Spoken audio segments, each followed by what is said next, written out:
Hello and thank you for tuning in. I am the Rogue Savage.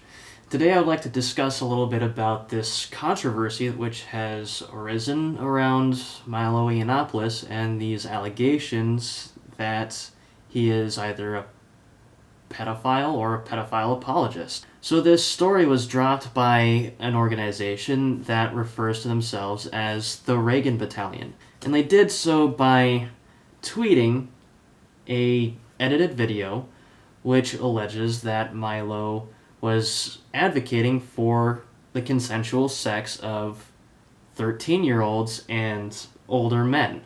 Contrary to my initial assumption, and quite surprisingly, it was not the SJWs that ran with this story for once. It was actually conservative news outlets. Now, of course, Milo believes that his stance is being misrepresented, and he's spoken out against this. But before I get into, the details regarding the backlash that occurred after the fact and all of this, I do want to actually break down somewhat these two videos. Starting with the Drunken Peasants, because this was initially the video that was edited.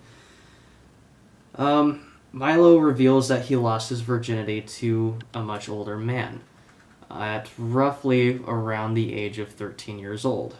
Now, he believes that in this situation, he was actually the predator, in that he was the one that was approaching these individuals, not the other way around.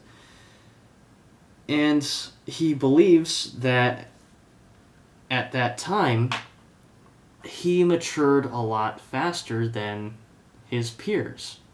And because he was able to do so at that age, he believes that he was able to make that conscious decision to consent with these individuals. By the language that he was using, it's pretty easy to assume, whether it's wrongfully done or not, it's easy to assume that he was making excuses for his attackers' actions by taking the blame upon himself. But he does also say that he believes that the laws governing age of consent as they stand are about correct. It's not this black and white thing that people try and paint it.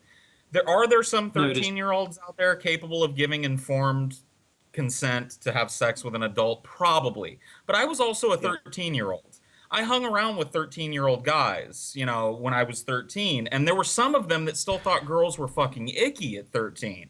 Like, not many, but like they were just coming out of that phase. I don't know that I was ready at 13 to get fucked in the ass by a 28-year-old black drag queen, is what I'm saying. So Well, you can't. The reason these age of consent laws exist is because we have to set some kind of a barometer here. We've got to and pick I an age completely and go, understand. okay, look, this is the age where we can reasonably be assured you're an adult, you can give informed consent, you understand the Of risks and course, pregnancy of risks course, and all that and I think bullshit. the law is probably about right. It's probably roughly the right age. I think it's probably about okay. But there are certainly people who are capable of giving consent at a younger age. I certainly consider myself to be one of them. People, I can actually kind of see the premise being true that a 13-year-old could be predatory towards adults. I do kind of see that being the case in certain circumstances. I don't really see that as being too controversial a stance to take.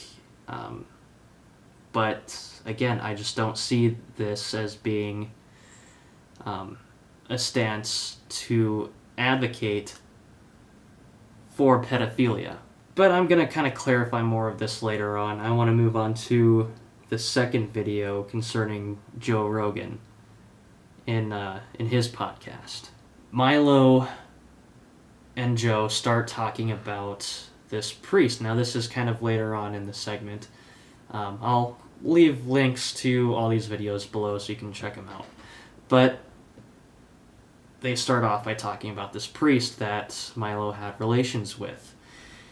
And Milo is saying that, it wasn't the priest that was the predator in this situation, it was Milo. It's, again, justifying the predation of this priest by putting that on himself. They choose to be gay to be naughty. It seems like you have all and now the being right a components homosexual in place I know, to pray the gay away. I just can't full belief tear and myself respect away for Christian from the dick. values. Can't tear myself away Come from the on. dick. Enough tried. Maybe as you get older Maybe and I your should be sex celibate or drive something. dries up a I little always bit. think I would have made a good priest. Do you think I'd make a good priest? I think I'd make a good priest. Well, you make a good priest if you think the guy that made you suck his dick was a good priest. That kind of good priest. He was a great priest. Honestly, like he was the. He was good other than that? I've never had a better singing tutor. He was great. Singing teacher. He got notes out of me I didn't even know I could produce. Well, he worked your plumbing. Shattering the chandeliers, kind of. But was he good outside of what he did? Like, was he a good religious scholar? Was he a good teacher? I think he was just a parish priest. I mean, I just really a fucking creep getting his dick sucked then. Yeah, he's gonna get lynched now. How's he going to get lynched? Do people know who he is? I don't think so. What's his name? Well, I'm not saying anymore. Well, how old were you at the time? I'm not, just you were a little kid, and he was like what? You're trying to. Was he in his 20s or 30s? Yet another feminist strategy that you have adopted in addition to your language What, policing. trying to out pedophiles? No, trying to go on this. You were the one who was anti-pedophile I earlier. told you it wasn't the pedophilia. I was Well, after I'd lost my certainly virginity. I was How in old my were you? teens. I was in my teens. 14. I was in my teens. You said you were 14. Something like that. That's what you I said. was in 14 is I was in my pedophilia, buddy. teens. I don't know how they rock it in I was merry in- old England. I was in my teens. Over I mean, here in my country, and you're saying fucking you've where never, you are right you've now, never America. seen a 15-year-old girl at any point in your life, however old you were, you've never seen a 15-year-old girl you thought was hot. Yeah, when I was 15. No, when Thought you were they were hot as 25. When you were 25. I'm not retarded, dude. When you were 25, when you were 30, No. you will have seen girls about 15 you thought were hot. No, of I course thought they were you little did. kids. No, you didn't. I thought, Don't damn, talk she's bullshit. gonna be hot, but I didn't want to fuck her. Bullshit. Like Not bullshit at all. Look, You can't tell me what I was born into. I think if you're 14... Born like this. You were born this way. You were born a dreary nitpicker. No, you're trying to make it so I'm a fucking creeper like you. No, I'm not into 14-year-olds. How dare you, sir? No. I'm not into 14-year-olds. Well, that Don't fucking put this guy on that me. you said's a great guy. He was into 14-year-olds. Fantastic. It was fantastic. Yeah, he's a terrible person. No. He certainly was. I was a very mature 14-year-old. Yeah. Well, in your case, he got it right. He got the right guy to molest. It wasn't molestation. That's absolutely molestation. It wasn't molestation. It was perfectly consensual. I don't think it is when they're 14. When I was 14, trust me, I was the predator. I was the predator. You were the predator. You were chasing after the priest. I was the instigator. He was trying to stay close to God. I was chasing everybody. I was aggressively seeking out sexual company of adults because I knew it would horrify people, because I wanted sort of power over them. It was my way of rebelling. My way of rebelling. I was the predator at 14, let me tell you. I do kind of want to touch on what I think about that later on, but I think it is important to discuss since it is referred to in both of the videos. Beyond that, Joe and Milo start discussing these parties that Milo would attend, and in these parties they were talking about these young boys, or at least what Milo would refer to as very young boys taking drugs and having sex with older men. That's what's going on with that guy who directed X-Men. Bunch of Bryan Singer? Yeah, a bunch of 14-year-old predators going after that poor man. I'm not sure it's the case with him. No. That's a guy. You know, I lived in Hollywood a while ago. Did you? Briefly. And did you go to one of his parties? I went to other people who I won't name of a similar stature in Hollywood. I went to their boat parties and to their house parties and things, and some of the things I have seen have beggared belief. Yeah? Can you give us like a... Well, just... I don't want to be indiscreet about specific people. Right, you don't have to do that. It's going just dance around the facts. Yeah, dangerous. But I can tell you the truth without dropping anyone in it. Okay. I mean, some of the boys there were very young. Very young. And this is really recently? I don't remember... No, like, I don't know, 8 years ago. I don't remember... Statute of limitations. I don't remember whether I ever met Bryan Singer or whether I even knew who he was then. But I knew other people of similar stature, as I say, and there were some very young boys around at that time. There was a lot of drugs. And that does sound pretty fucking bad, but if you just watch the video, him and Joe actually put a name to these young boys. Around at that time, there was a lot of drugs and a lot of Twinks. A lot of twinks taking drugs and having unsafe sex with older men, and some of these boys were very young. What did you think desperate about for a job, you know? What a twink essentially is a younger male, typically somebody who's like 18, 19, 20, so of legal age. But these younger males appear to be younger than what they actually are. And it sounds like these older men are fetishizing these young men. I believe that is backed up by the statement Milo made about these young twinks who are desperate and trying to find work, trying to find a job, basically. So I don't think it's what people are saying it is. It doesn't really sound like, these are 14, 15, whatever, young kids. And actually, there's a statement that Milo made on his Facebook account which sort of clarifies what boy means in his culture, if you will. You have to understand that Milo is talking about this from the perspective of a victim.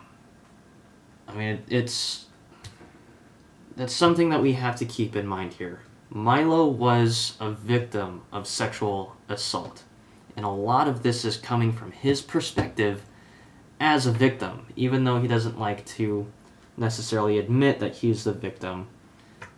That's still the case here. Not to say that I necessarily believe in what he's saying, don't get me wrong, there's a lot of what he's saying that I just don't buy.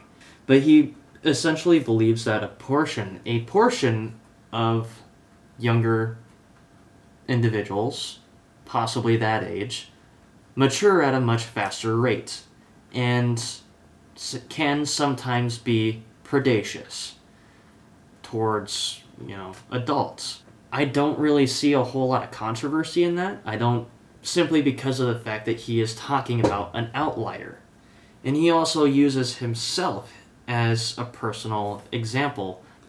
Now, something that you do tend to see in the Joe Rogan Experience and the Drunken Peasant video is his mannerisms. It just seems like he is trying to normalize the situation. And I do kind of have to give credit where it's due. I personally had to really reel myself back from this. Because, I almost joined the lynch mob too watching these videos. I have to reiterate, we are talking about somebody who experienced some serious psychological trauma, whether he wants to believe it or not. And I believe in Jeff Holiday in that I believe he is possibly expressing some symptoms of Stockholm Syndrome. Maybe not necessarily to that extent, but there are similarities there. But in any case, a lot of ways that victims of these sort of crimes tend to cope is by normalizing the situation. In this case, he does so more or less by saying that, yes, the priest was actually the good person in this. Why? Because it was actually Milo that was the predator. And, outside of this one little hiccup, he was actually, a good person, so it was okay. Obviously, that's wrong. That's not okay, I think for pretty obvious reasons. And, studies back that up. Whenever somebody experiences this sort of trauma, it does have lasting long-term effects. I don't even think I need to really reiterate that. But that being said, it almost sounds like these are some of the effects that you see in action. So he normalizes the priest, and there's also a reversal of guilt here. By again saying that he was the predator in this situation. So it's just really interesting to see, and I do really think that we need to keep that in mind when we're watching these videos. And another thing that I've noticed about Milo is his flippant behavior. I think it's pretty obvious. And his tendency towards dark humor. Anybody who experiences traumatic events will tell you that generally speaking anyway, a common way to cope is through dark humor. And, normalizing these events. If you talk to anybody who's been deployed in the military, especially if they're in a combat MOS or job, if you will, they'll tell you that. A lot of troops express themselves, using dark humor, even long after they get out. Milo has taken the time to respond. I think a lot of people have seen this already. Again, links in the description, but I'd like to kind of go over this a little bit. So in his Facebook post, he does again express that he does not support pedophilia right off the bat, and he does explain that these videos were edited in a way that discredited him, and he does take note that in his career he has actually outed pedophiles. He gives 3 examples. He's expressed his disgust in pedophilia in the past, which is true. I mean, he, provides examples. He says he's never defended child abusers. He kind of talks about his dark humor a little bit. The National Review, whose journalists are tweeting about this, published an article defending Salon. He did say that there are relationships between younger men and older men that can help young gay men escape from a lack of support or understanding at home. He says that's true for every gay man. I don't know. I'm not gay, so I can't really say. But he says that in those statements that he wasn't talking about, prepubescent boys or anything like that. Now, I do want to highlight number 8 because it does kind of go back to the whole twink example, which I referred to in the Joe Rogan report earlier. I shouldn't have used the word boy when I talked about those relationships between older men and younger men. That was a mistake. Gay men often use the word boy when they refer to consenting adults. I understand that heterosexual people might not know that, so it was a sloppy choice of words that I regret. Now, granted, the context, as stated, is different than the twink example, but, I think it kind of just furthers that point. Hey, maybe I'm completely wrong. Maybe there were, little kids in these fucking parties. But it's just this language that he uses, not just in the podcast, but also in this particular piece that, in my mind, shines a lot of doubt whether or not these kids were actually kids, and maybe they were actually just, young, legal-aged adults. I don't know. I wasn't at the party. You would have to ask him in order to reiterate. But nonetheless, there's reasonable doubt there. But yeah, this was obviously very scathing, very damning, and no doubt there's been a lot of fallout from this. But it sort of begs the question, why now? Because after all, the most recent of the 2 videos was filmed over a year ago, in January of 2016. The Rogan report, which was the oldest of the 2, was filmed in September of 2015. So that's quite a long span of time to just sit on these videos. The guy's made a lot of enemies, not just on the far left, which he frequently targets, but it would seem also on the far right.